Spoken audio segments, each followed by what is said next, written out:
प्रणाम सुंदर साथ जी। आप अक श्री जी महाराज वेदांत के धनी सच्चिदानंद स्वरूप आप श्री प्राणनाथ जी हमें अक्षरातीत के पूर्ण स्वरूप की शोभा का वर्णन करते हुए यहाँ बता रहे हैं, मुख मेरे महबूब का, मेरे प्रियतम की मुखारविंद की शोभा सुंदरता कैसी है। आशिक रूह पल पल ये चाहती है कि मैं अपने प्रियतम के अंग अंग को निरखती ही रहूं। हम रूहें अर्श में प्रीतम के अंग अंग का सुख पल पल लेने वाली, और यहाँ खेल में आकर प्रीतम के स्वरूप को भूल गई। ये माया का प्रभाव ही ऐसा है, और उस प्रभाव में हम ऐसे रल गल गए कि अपने अस्तित्व को ही भूल गए। मैं कौन हूं, कहां से आई हूं, मेरे प्रीतम कौन है, ये सारी बातें भूल गए। और मेरे प्रीतम इस वाणी में यही सारी बातें हमें फिर बार बार याद दिलाते। प्रकरण है खभे कंठ और मुखारविंद शोभा समूह। जैसे हमने पहले पढ़ा, खुली छाती श्रृंगार, प्रीतम के खुली छाती के स्वरूप श्रृंगार कैसा है। खुली छाती माने प्रीतम के दिल के सारे राज। और अब आज मुखारविंद की शोभा समूह का वर्णन कर रहे हैं। मुख मेरे महबूब का रंग अति उज्जवल गुलाल। कैसा है मेरे प्रीतम का मुखारविंद, अति उज्जवल। उज्जवल का मतलब सफेद नहीं, उज्जवल का मतलब है तेजोमय, लालिमा युक्त, अर्श की आभा से भरपूर, अत्यंत सुखदायी, लालायित करने वाला, अपने और पल पल आकर्षित करने वाला। एक बार जहां नजर लग जाए तो वहां से नजर छूटे ही नहीं, ऐसा उज्जवल लाल गुलाल।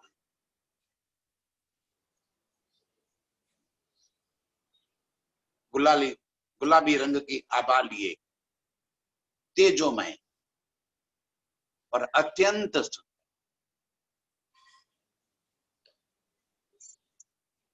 आशिक अपनी माशुका से, अपनी माशुक से कभी नजर हटा ही नहीं सकते। आशिक और माशुक का नाता ही इसी वास्ते है, तू मुझे मैं तुझे देखते ही रहे। और यही तो चितवन है।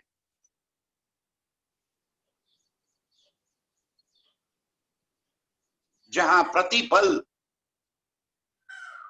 अपने माशुक को निरखते रहे, यही काम आशिकन का।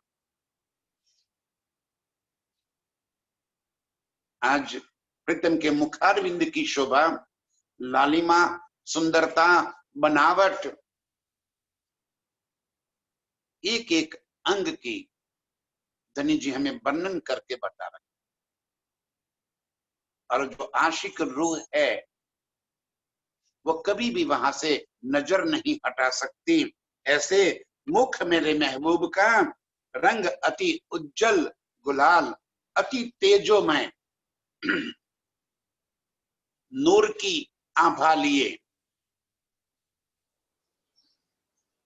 उस सुंदर मुख को मैं निरख रही हूं। क्यों कहूँ सलूकी नाजुकी, नूर तजल्ली नूर जमाल। क्यों कहूं सलूकी नाजुकी, नूर के सारे गुण, प्रीतम का स्वरूप ही जब नूर जमाल है, गंजान गंज नूर जहां भरा पड़ा है वहां नूर ही नूर, तो उस नूर के सारे गुण, सुंदरता, कोमलता, सुगंधिता, चेतनता, स्वयं प्रकाशितता, ये सारे स्वरूप, सारे गुण एक ही स्वरूप में पड़े। और ऐसे मेरे प्रीतम के मुखारविंद की आभा ये नूर के सारे गुणों से चमक रही है। क्यों कहूं सलूकी, अंग अंग की बनावट, सुंदरता। वैसे भी आशिक को अपने आशिक के एक एक अंग से इतना अधिक लगाव होता है कि आशिक अपने माशूक से कभी नजर ही नहीं फेर सकता।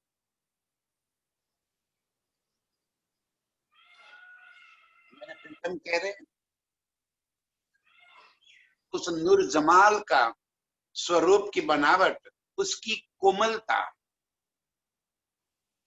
उसकी उज्जवलता, चेतनता, चकलाई,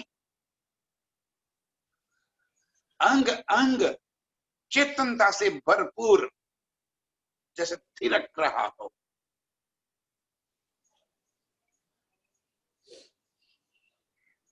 क्यों कहूं सलूकी नाजुकी, नूर तजल्ली नूर जमाल,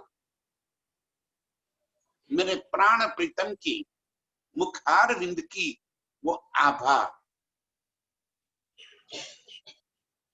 जहां से नूर ही नूर टपक रहा है, उस मुखार विंद की शोभा का धनी जी कह रहे कि मैं क्या वर्णन करूं। आशिक रूह पल पल अपने माशुक प्रियतम को बस निहारती ही रहती है।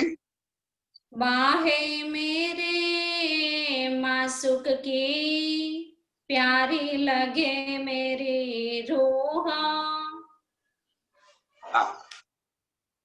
जिन बाहों में मेरा पल पल गुजरता हो, जिन बाहों से मैं कभी अलग होना ही नहीं चाहती, जिन बाहों के आलिंगन में मैं इश्क के अनंत सुख लेती रहती हूं,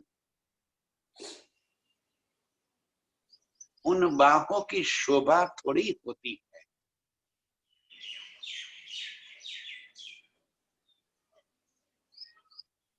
उन बाहों की अनुभूति होती है। जब प्रीतम की बाहों में समा जाती हूं तब दिल से दिल की धड़कनें आमने सामने ऐसे सुनाई देती है। उन धड़कनों की अनुभूति होती है।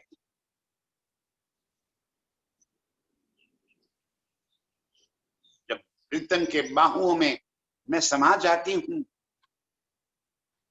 तब अपना मुख प्रीतम के वक्षस्थल पे ऐसे लगा देती हूं, उनके दिल की एक एक धड़कन जैसे मेरे कानों में संगीत की सुरावलियां पहुंच रही।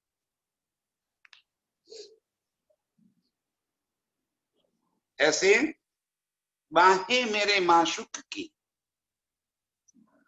मेरे प्रीतम की बाहों में समा जाना, मेरे प्रीतम की बाहुओं में जो सुख प्राप्त करना, ये इश्क की पराकाष्ठा है। ये इश्क का अनंत आनंद भरा भरा।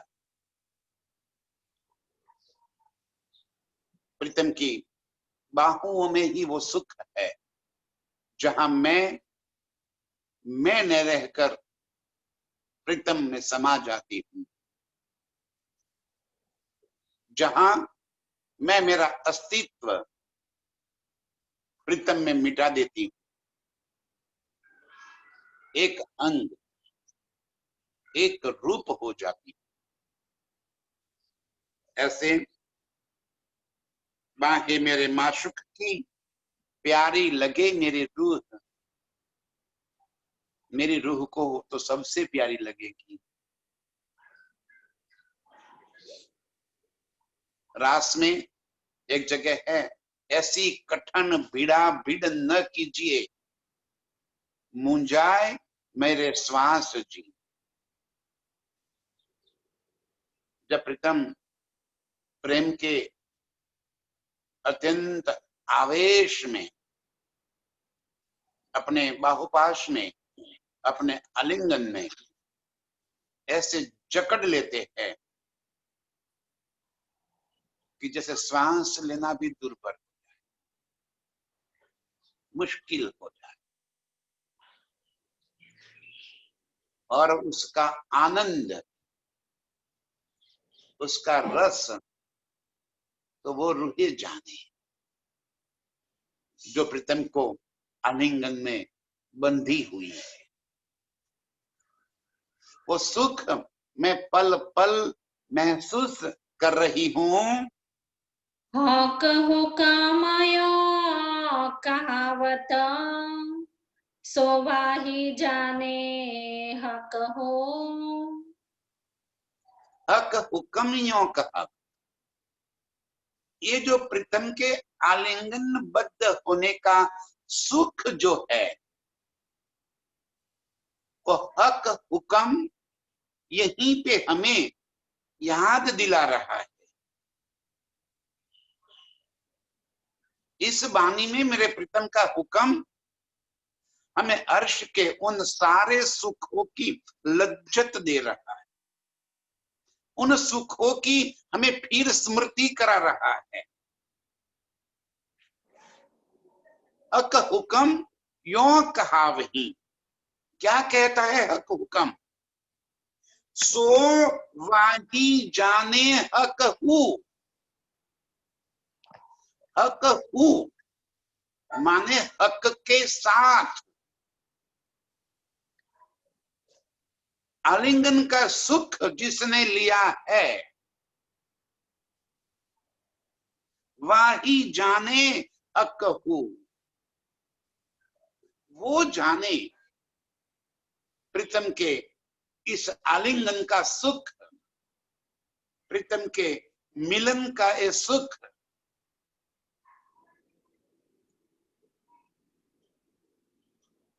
जैसे वृक्ष के साथ बेल लिपट जाती है,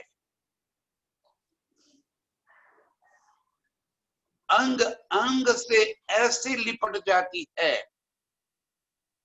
कि कोई उसे उस वृक्ष से अलग ही न कर सके।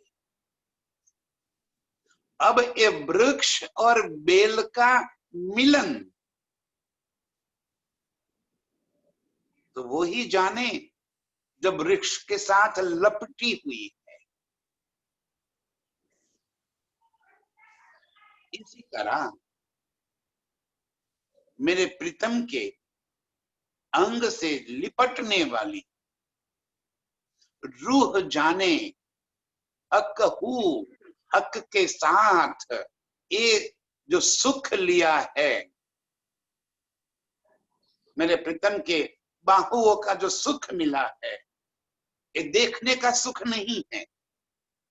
प्रीतम के बाहुओं को देखना नहीं होता है, उस बाहुओं में जब लिपट जाते हैं, प्रीतम जब अपनी बाहुपाश में हमें लॉक कर देते हैं, बंद कर देते हैं, उस मिलन की बेला, उस मिलन का सुख वाही जाने जो हक हूँ, जो हक की बाहू में समाई हुई है, वो रूह जाने। हुक्म यो कहा, धनी जी का हुक्म ये कह रहा है, ये याद दिला रहा है कि मेरी रूह तू क्या सुख प्राप्त कर रही थी अपने प्रीतम के बाहुपाश में। उन सुखों को फिर से याद कर ले और ये सारी स्मृति दिल में भर ले। ये चितवन की अवस्था है।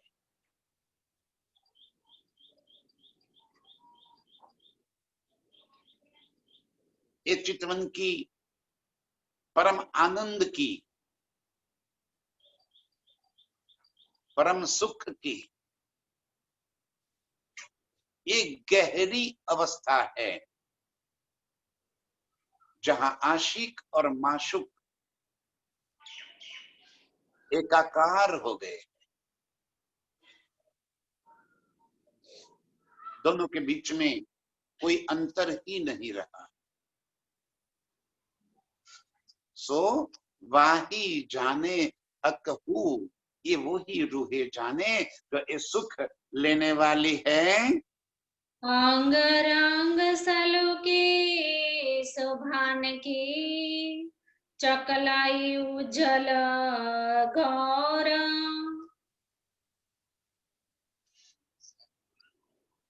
रूह चाहती है कि मेरे प्रीतम के अंग अंग को मैं निरखती रहूं। यही आशिकन का स्वाद, आशिक का यही खुराक है। खाना दीदार, पीना दीदार, प्रीतम को देखते रहना और अंग अंग की शोभा को दिल में बसा लेना,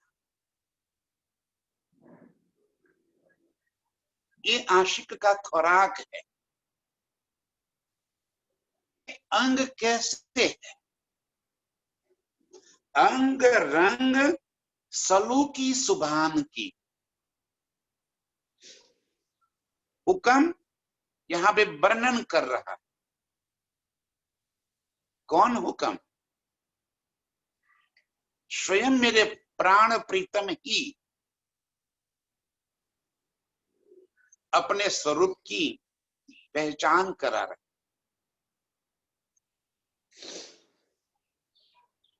अंग रंग सलूकी सुभान की, मेरे प्रीतम के एक एक अंग की सलुकाई, सलुकाई माने शोभा, उनकी नंग की सलुकाई, जो रंग प्रीतम के उज्जवल गौर कहा, अत्यंत तेजोमय, उस अंग और रंग की शोभा और सुंदरता,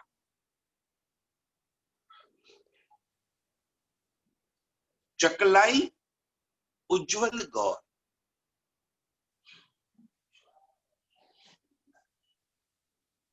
उज्ज्वलता से भरी गौर मुखारविंद, गौर अंग,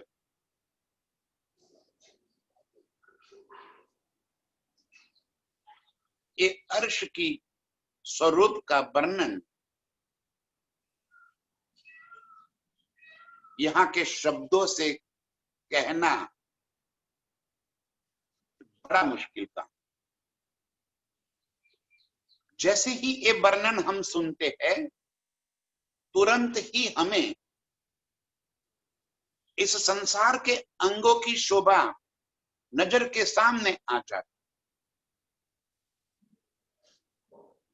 अब झूठ और सच का कभी भी समानता, कभी भी मुकाबला, तुलना हो ही नहीं सकती। लेकिन झूठ में सच को समझ आना है, तो कैसे लावे? इसीलिए धनी जी कह रहे हैं, अंग रंग सलूकी सुभान की, चकलाई उज्जवल गौर, अत्यंत सुंदर। बस इससे अधिक और क्या शब्द आएंगे? अत्यंत तेजोमय, अत्यंत गौर, अत्यंत से अधिक, यहाँ पे शब्द कोई है ही नहीं, और ये बातें इन शब्दों से परे की है। वैसे अति सुंदर मेरे प्रीतम का स्वरूप बस देखते ही बनता है। नाम सुनातई नांग के, जीवरा न हो तो चूर चूर। बस यहीं पे प्रश्न करते हैं मेरे प्रीतम के हुक्म से। आशिक रूह नाम सुनत ही उस अंग के नाम सुनते ही, जैसे बाहुए, कांडे, बाजू, कलाई, मुखारविंद, आंखें, नाक, कान, गाल, होठ, दांत, जुबान, गुंगराले बाल, एक एक अंग, और जिस अंग का नाम भी सुनाई दे, तुरंत ही वो अनुपम छवि हमारी स्मृति में आ जाए। और जीवरा न होत चूर चूर। ये चूर चूर होने का मतलब कि टुकड़े टुकड़े हो जाना नहीं होता है। ये चूर चूर हो जाना माने कि न्यौछावर हो जाना, समर्पित हो जाना। जिन अंग का नाम भी सुनाई दे, उस अंग की शोभा हमारे स्मृति पटल पे आ जाए और हम एक जीव का अस्तित्व मिटाकर, एक जीव की मैं खुदी को मिटाकर उस अंग की सुंदरता में, उसकी चेतनता में हम खो जाए। और यदि धनी जी कह रहे कि क्यों नहीं हो रहा है ऐसा, आशिक रूह पल पल जो प्रीतम के एक एक अंग के साथ लिपटने वाली, एक एक अंग के साथ इश्क की लीला करने वाली प्रीतम के अंग अंग को चाहने वाली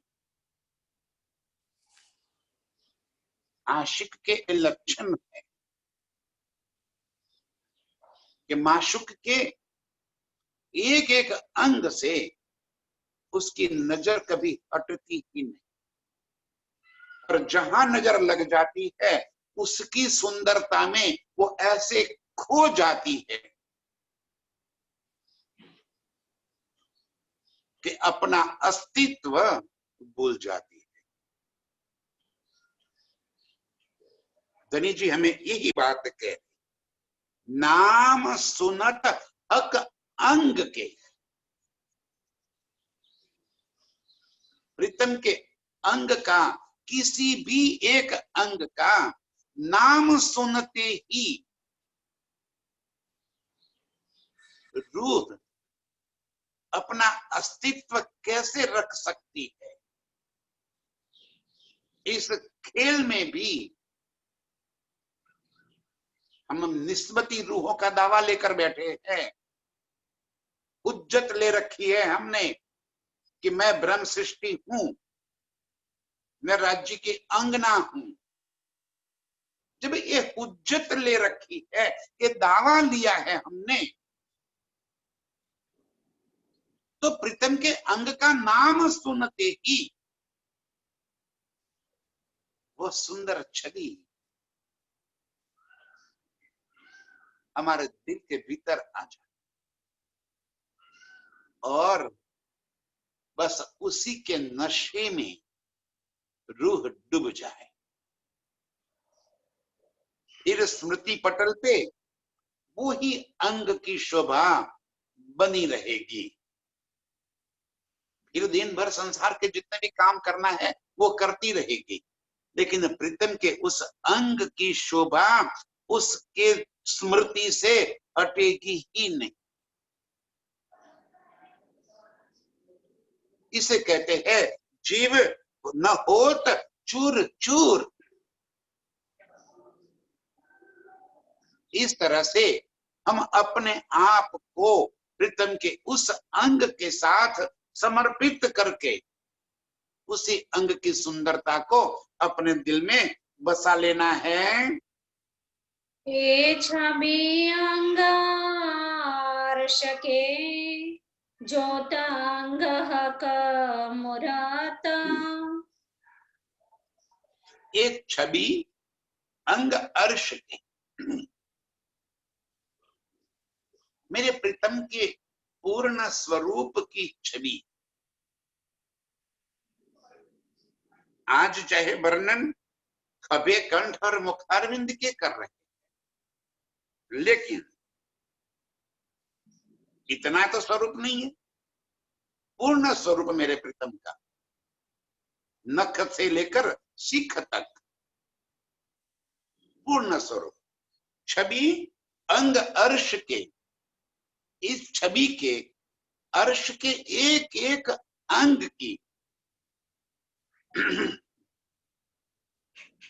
इनसे बताऊं मैं, आशिक आशिक का काम ही ये कि माशुक के जिस अंग के साथ उसकी नजर जुड़ जाती है, कभी उस अंग से अलग नहीं हो सकती। आशिक उसी अंग में गलतान हो जाती। तो यहां तो मेरे प्रीतम के पूर्ण स्वरूप की छवि और जोत अंग हक मूरत। मूरत माने पूर्ण स्वरूप, उनके एक एक अंग की ज्योत। ज्योत माने तेज। तेज का मतलब प्रकाश नहीं है। यहां हम तेज का मतलब सीधे सीधा प्रकाश कर लेते हैं, जैसे सूर्य का प्रकाश, जैसे कहीं और बिजली का प्रकाश। तेज का मतलब प्रकाश नहीं है, उसका मतलब है आभा।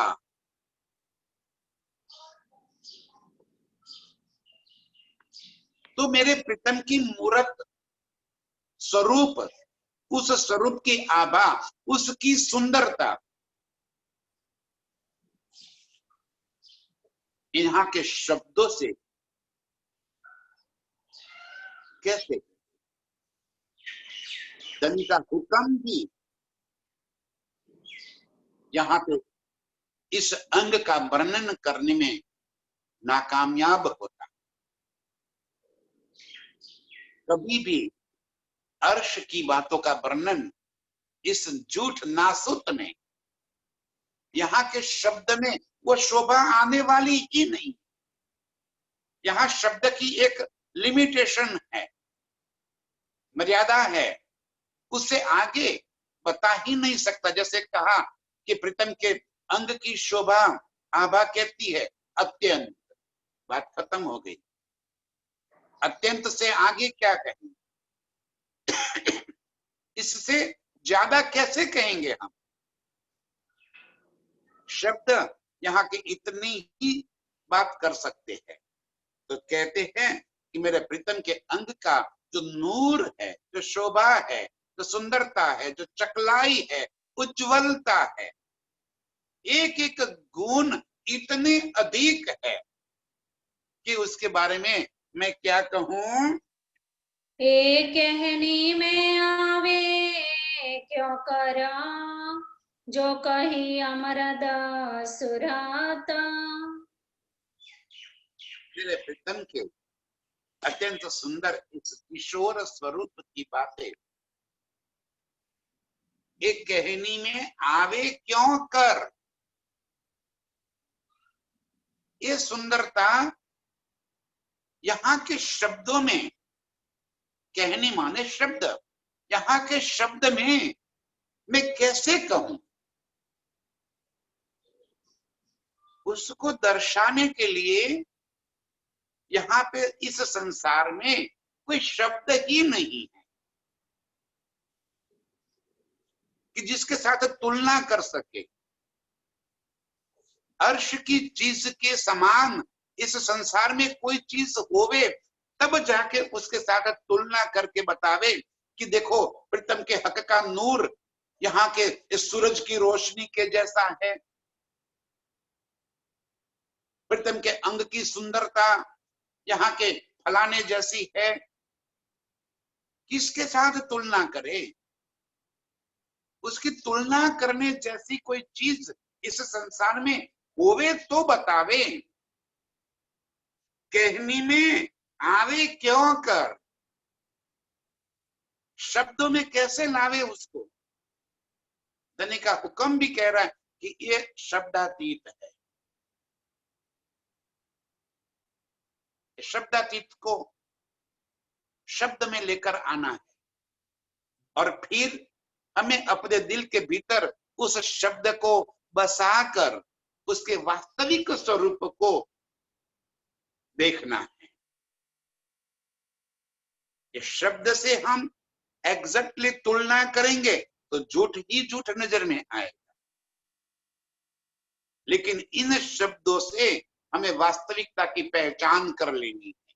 कहनी में आवे क्यों कर, जो कही अमरद सूरत। ये जो किशोर स्वरूप मेरे प्रीतम का अत्यंत सुंदर लावण्यमय, लावण्य जिसके अंग अंग से निखार आ रही है, अंग अंग से इश्क टपक रहा है। अंग अंग से इश्क टपक रहा है नहीं, इश्क के पूर बह रहे हैं। अंग अंग की नूर कैसे कहे, बस इससे आगे और कोई शब्द नहीं है।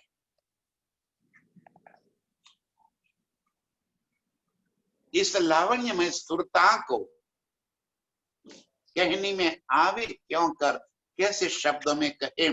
फिर भी धनी जी कह रहे हैं कि मैं कोशिश करके ये शब्द यहाँ पे आपको बता रहा हूं, बस इन शब्दों से आप मूल स्वरूप को पकड़िए, शब्द में मत उलझ जाइए।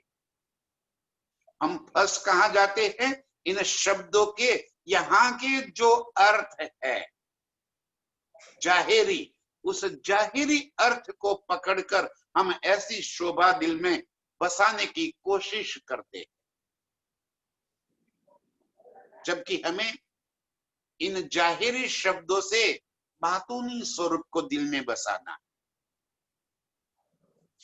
उस अमरद तेजोमय लावण्यमयी अत्यंत सुंदर गौर उज्जवल चकलाई से भरपूर चेतन सुगंधित अत्यंत नरम कोमल कितने गुण कहे जाए।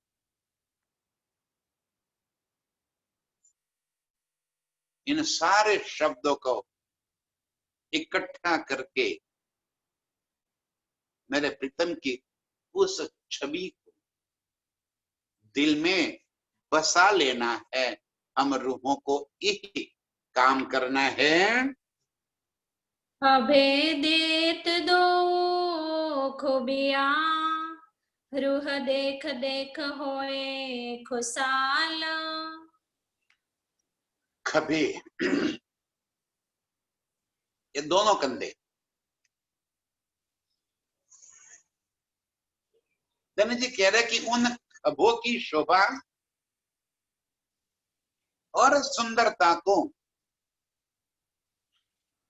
रूह देख देख होए खुशहाल। प्रीतम के अंगों को निरखते निरखते जब इन खभों को देखती है, कंधों को, और इन खभों की शोभा, विशाल खभे जिनके बाहुपाश में हम बंधी रहती है, उसकी सुंदरता का कोई वार न पार। इतनी अधिक सुंदरता है जो नेक आवे अर्श की लज्जता तो रोम रोम लगे रूह भाल। जो नेक आवे अर्श की लज्जत, इन खभों को देखकर, इन खभों के साथ जो सुख लिए है, लज्जत तो सुख की आती है, एक एक अंग के साथ हमने जो लीला कर रखी है, लज्जत उस लीला का होता है। कोई चीज देखने का सुख और फिर वो चीज यूज करने का सुख, दोनों का सुख अलग है। मिठाई को देख लेना और मिठाई को खा लेना, बहुत अंतर है दोनों की लज्जत में। इसी तरह धनी जी कह रहे हैं कि नेक आवे अर्श की लज्जत कब? प्रीतम के उन कंधों को, जिस कंधों के ऊपर सर रखकर मैं अपना इश्क जता रही थी, जिन कंधों के साथ मैं अपना इश्क पा रही थी, उसकी लज्जत तो वो सुख लेने वाली रूहों को ही आएगी। और जब ये सुख, ये लज्जत दिल में आएगी, तब रोम रोम लगे रूह भाल। भाल माने तीर लगने का, भाला लगने का। रोम रोम माने एक एक अंग को मुझे वो स्मृति फिर याद आ रही है। और जब ये स्मृति याद आती है, तब विरहाग्नि प्रकट होती है। रोम रोम में अग्नि प्रकट होती है, आग लगती है, मिलन की प्यास लगती है, जुदागी की आग। रोम रोम लगे रूह भाल। एक एक अंग में, रोम रोम में प्रीतम के मिलन की चाहना प्रकट होती है। जब उस लज्जत आ जाती है, वो सुख दिल में भरा आते हैं, तब तो जुदागी का एहसास होगा ना। वो सुख की लज्जत आएगी, तब मिलन की प्यास बजेगी कि कब मिलन हो जाए। तब रूह के दिल में बस यही तड़प उठेगी, कब मिलसी अपने धनी। धनी से कब मुलाकात होगी, कब मिलेंगे, कब एक खेल खत्म हो जाए और फिर प्रीतम के इन अंगों का सुख प्राप्त हो जाए। और जब तक ये सुख प्राप्त नहीं होता, तब तक रूह सुख कैसे पाएगी? कहां सुख मिलेगा उसको? विरह की अग्नि उसके अंग अंग में उठेगी। इस संसार की अनंत सुविधाएं भी उसको सुख प्रदान नहीं करेगी। जब अंदर बेचैनी बढ़ी हुई है, बाहर का सुख कहां से अंदर की ठंडक पहुंचाएगा? जब अंदर आग लगी है, बाहर पानी लगाने से अंदर की आग कैसे बुझेगी? जो प्रीतम को मिलने की प्यास बढ़ी है, वो प्यास तो प्रिय मिलन के सिवा कभी भी नहीं बुझ सकती। इसे कहते हैं रूह के अंग अंग को, रूह के रोम रोम को भाल लगे है, विरह के भाले लगे, विरह के तीर लगे, तड़प उठती है रूह जब ये लज्जत दिल में आ जाती। प्रीतम के अंग संग किए हुए उन सुखों की स्मृति जब आ जाती है, तब रोम रोम में भाल लग जाते हैं। खबे मच्छे कोनिया और चकलाइया काड़ना।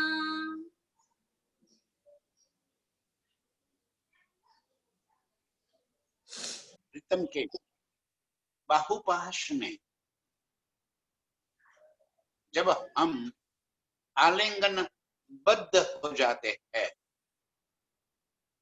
तब प्रीतम के एक एक अंग का स्पर्श हमें महसूस होता है। कभी फिर बाजुए, फिर कोहनी, फिर कलाई, फिर कांडा, फिर हथेली, फिर पहुंचा और अंगुली। ये सारा मिलकर तो हस्त कमल है। और इन सारे एक स्वरूप की शोभा, उसके सुख, उसकी लज्जत,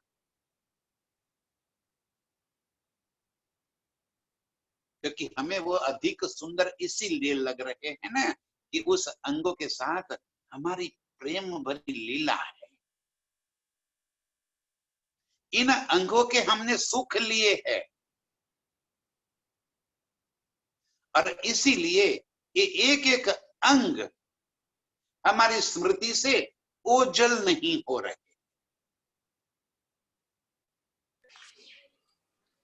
खभे, बाजुए, मच्छे माने बाजुए, कोनिया, कलाइया और कांडा, ये हस्त कमल के अंग के नाम। और जब प्रीतम हमें उनके बाहुओं में हमें भींच देते हैं, तब हमें उनके बाजुओं की, उनके कांडे की, उनकी कलाइयों की स्पर्श का, आनंद का, सुख प्राप्त होता है। पहुंचे हथेली अंगुरी, नूर क्यों कर कहूं न खाना। कांडे कलाइया, पहुंची, हथेली और उंगली। ये मेरे प्रीतम के हस्त कमल की शोभा, खभे से लेकर उंगलियां तक। इन हस्त कमल की शोभा, इन हाथ की शोभा, बाजुओं की शोभा, सुंदरता, उसका अनुभव, उसकी लज्जत, अमर रूहें कैसे भूल जाए। उनका नख का नूर इतना अधिक है, एक नख की शोभा इतनी सुंदर है कि नख की शोभा भी यदि दिल में बस जाए तो उसी में गलतान हो जाते हैं हम। और इसीलिए योग माया के ब्रह्मांड के बारे में कहा, एक नख तणी जोत तमे जुओ तेमा, कहीं रे सूरज डंबा। इतना नूर तेजोमय योग माया का स्वरूप है। तो अर्श में मेरे प्रीतम के अंगुरी और उसके नख की शोभा जैसे कई प्रकार के प्रकाश पुंज उसके अंदर समाये हुए है। एक नख की चकलाई बस हम देखते ही रहते हैं, उसकी आभा में हम ऐसे सराबोर हो जाते हैं कि उस सुंदरता से अपनी नजर हटा ही नहीं सकते। जोत नखन की क्यों कहूं, अवकाश रहो भराए। क्योंकि आकाश से अधिक ऊंचा और विशाल यहाँ के कुछ है ही नहीं। इसलिए धनी ने जहां ऊंचाई और विशालता की बात आई तहां आसमान से तुलना कर दी, जहां गहराई और विशालता की बात आई वहां सागरों की बात कर दी। उपमा बतावे तो किसकी बतावे, यहाँ जो हमारी अकल में बसे, इससे अधिक तो हमारी अकल में भी यहाँ पे नहीं आएगी। इसलिए धनी जी कह रहे हैं कि नख की जोत की क्या कहूं, आसमान रहो बराए। एक नख की जोत में इतनी अधिक सुंदरता है। पूर्ण स्वरूप की शोभा कितनी अधिक होगी। एक नख की शोभा में पूरा आसमान छा जाता है, पूरे आसमान की तेजोमय हो जाती है। तो पूर्ण स्वरूप की शोभा और कितनी अधिक। धनी जी यहाँ पे इस आसमान की उपमा देकर, अवकाश आकाश भरे उपमा देकर हमें समझा रहे हैं कि एक नख की शोभा कितनी अधिक सुंदर है। तामे जोत नखन की, नहरें चलिया जाए। 10 उंगलियों के 10 नाखून, और 10 नाखून से जो जोत निकल रही है, ऐसा लग रहा है जैसे आकाश तक 10 नहरें चल रही। और जब उंगली चलाते हैं प्रीतम तो उस नहरें जैसे एक दूसरे के साथ आपस में टकरा जाती।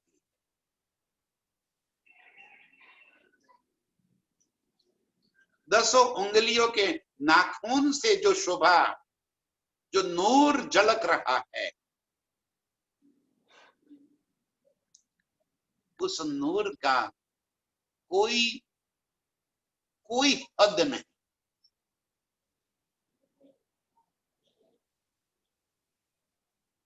प्रीतम यहाँ पे एक एक अंग की अधिकता बता रहे हैं हमें, उसकी सुंदरता की अधिकता, कि नाखून की सुंदरता इतनी अधिक है जैसे 10 नहरें चल रही, 10 नाखून से 10 नहरें, इतनी, जरा पूरा आकाश उसकी तेज से, उसके नूर से, उसकी सुगंधितता से, उसकी चकलाई से, उसकी उज्जवलता से जरे पूरा आसमान भर जाता है।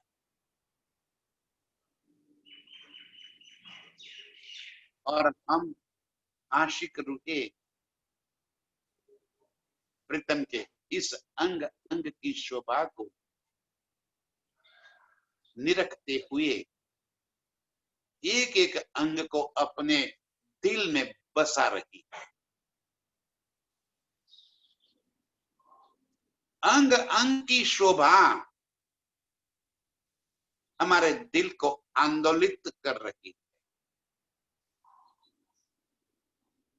एक एक अंग की शोभा सलूकी हमें प्रीतम की ओर आकर्षित कर रही है, और हम आशिक रूहे प्रीतम के एक एक अंग को निहारते हुए इस अंगों की शोभा में गलतान हो रहे, बस उसी की शोभा में हम डूबते जाते हैं, डूबते जाते हैं। वैसे प्रीतम के एक एक अंग के अंदर उसकी सुंदरता में, उसकी चकलाई में डूबने वाली सभी रूहों के चरणों में मेरा कोटि कोटि प्रणाम। प्रणाम सुंदर साथी।